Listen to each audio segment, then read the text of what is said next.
couple in the holster. I'm waiting for camp.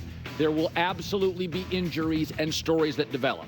So this is my pre-camp, before any injuries, pre-camp predictions. Let's start in the AFC East. The Bills have won the division 4 straight years. I'm giving it to them. The Dolphins, it's an offensive league, had the #1 total offense in the NFL, and Tua threw for 4,600 passing yards. It's an offensive league.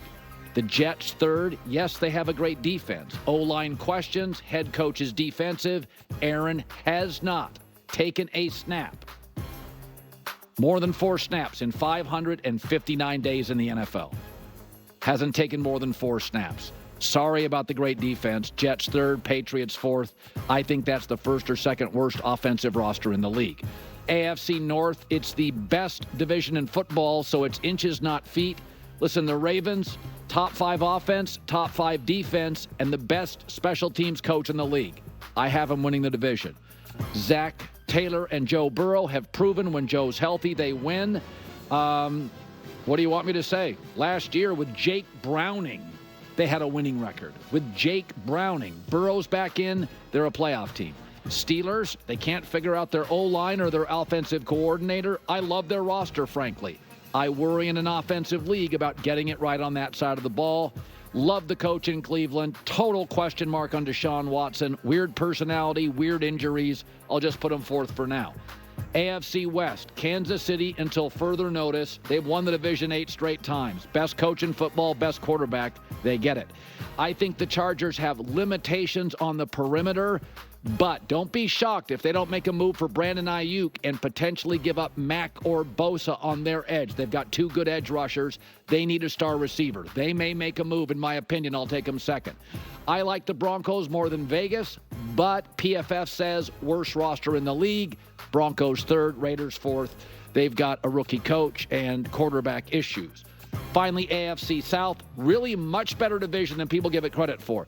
I worried about the Texans pulling back, but they had another really strong draft and free agency period. Stephon Diggs, Joe Mixon, I'll take them to win. I think it's Trevor Lawrence's best roster yet. Jaguars finished second.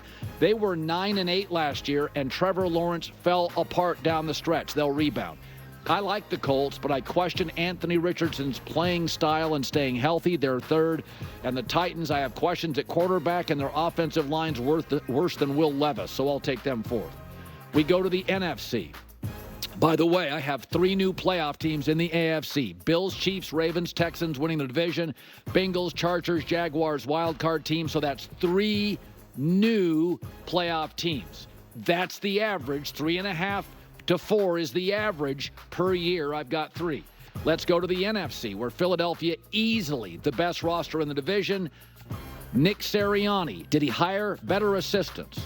They started last year 10-1. Then they fell off a cliff. I think they rebound. Maybe not a Super Bowl team, but very good. I'm going to go with Washington. New coach, new OC, new quarterback, new owner. I think they use that energy and juice to catapult. I think they're the surprise team in the NFL, Washington, second. Dallas is a very viable third, but I think they're top-heavy and overly dependent on Dak and CeeDee Lamb to carry the entire offense. Giants, just not good enough at quarterback. I pick them fourth. Let's go to the NFC North. Detroit, #1 offensive line in football. If you have the best offensive line in football, it's like having the best starting pitching staff in baseball. It gives you so many advantages over everybody else. I love their front office. You know I love Goff. Not great defensively. They've tried to shore it up. I have Green Bay second. Best young offensive talent to me in the sport. They're not paying anybody until Jordan Love here in about a week. I take them for second. By the way, they closed the season out winning 6 of 8 games and hammered the Cowboys in the playoffs. Chicago's a viable third. Can't wait to watch them play, but it's a defensive coach on the hot seat and a rookie quarterback. O-line's good, not great. They're third. I think Minnesota's going to be the best fourth-place team in the NFL. I love their offense, and I'm rooting for Sam Darnold, but the division's too good. I think by the end of the year, we'll say this is the best division in football. I'll pick the Vikings as a really fun, dynamic number 4. Let's go to the NFC West. Yes, I like the Rams. I thought they had a back-to-back sensational drafts. finished top 10 in total offense and scoring last year. I really like what they've done with their defensive front in the last 2 drafts. Niners are good, but they're an old, expensive football team. Watch out for injuries and the Brandon Ayuk noise. Seattle, hey, they finished 9-8. Geno Smith's good enough to win you games. They have a new staff, a new coach. I'm going to take Shanahan and McVay over the rookie coach. They're third. I love Kyler Murray, but I just don't think Arizona roster right now can compete with the rosters above them. Finally, the worst division in football. I do think Atlanta getting Kirk Cousins and Michael Penix will stabilize the quarterback position. Second best offensive line in football. It's hard not to be a playoff team when you have that good of an offensive line. Bucs have made the playoffs 4 straight years. Baker is more than capable. Carolina Saints not very good. I don't like New Orleans' situation right now, coaching at all. NFC playoff teams, Eagles, Falcons, Lions, Rams, Niners, Commanders, Packers are wild card teams, but only 2 new playoff teams. So the problem I have, only 3 new playoff teams in the AFC, only 2 new playoff teams in the NFC. I'm at 5, the average is 7. So again, I'm going to wait through camp. I'm going to wait for injuries. My take is something will happen. Again, you think it's crazy, we're going to have a surprise team. Mine's Washington. Last year it was Houston. I'm crossing my fingers. I think the Chargers will make a move at wide receiver and potentially move off Bosa or Khalil Mack. That is my guess because they drafted a couple of years ago, previous regime, defensive end from USC who's a very, very aggressive pass rusher. So they've got a little stockpiled talent there.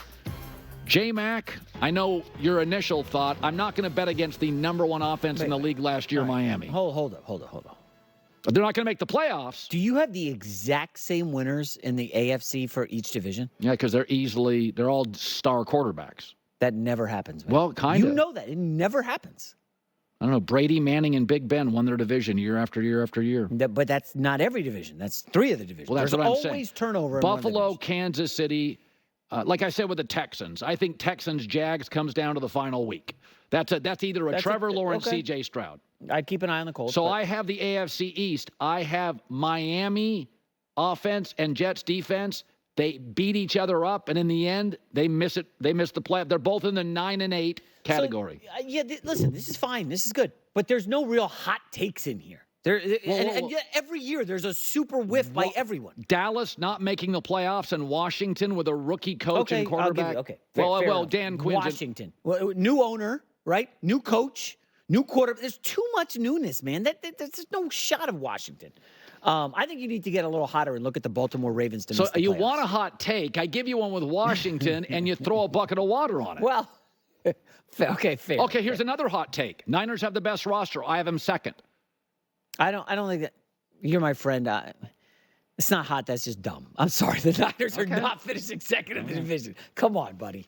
I think we need to at one point this July, maybe August. Let's look into the Ravens a little bit more. They lost a ton, including their defensive coordinator, who was tremendous, and he goes to Seattle. Did they have John Harbaugh and Lamar Jackson? Yeah, but it's more than a 2-horse race. Is it? Not really. Okay. If you have a top 5 coach and a top 5 quarterback, you make the playoffs. Okay, how's this? Let me hit you. Better skill position players, Chargers or Cowboys? Take a deep breath. I don't like either. They're both really thin. It's Cowboys. They have CeeDee Lamb. So how are the Chargers in the tougher conference making the playoffs? Because they have a great quarterback and a great coach. Okay. And Dallas has B to B plus at both. It's a coach-quarterback league.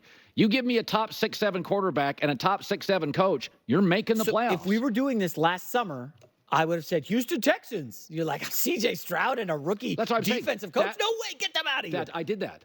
That's my Washington. Defensive coach and a rookie quarterback. Washington is my Houston. That's my Houston. We're going to have a Houston. Mine is Washington. Okay, all right. Should we do a friendly wager on that? Or no, we have things. I have to go to London. I'm a very international host. What? Joe Varden, senior NBA writer for The Athletic, former Cavs beat writer, at Joe Varden, the Twitter. He's putting up with our nonsense today. He's in London, one of the great cities in the world. So, it's interesting. I said it. that stylistically in the NBA, there are players that the fans and the media love. Carmelo, Russell Westbrook, Harden. But my eyes tell me, stylistically, Embiid is much more fun to watch. But Anthony Davis has become a better player over the last 2 years. He has been sensational. And Joe, he can not only lead, he can be complimentary. And I don't feel Embiid has a lot of complimentary in his game. You got to kind of change the system. So your take on AD or Embiid starting, and my point on, my eyes are telling me AD's a better fit on this Olympic team.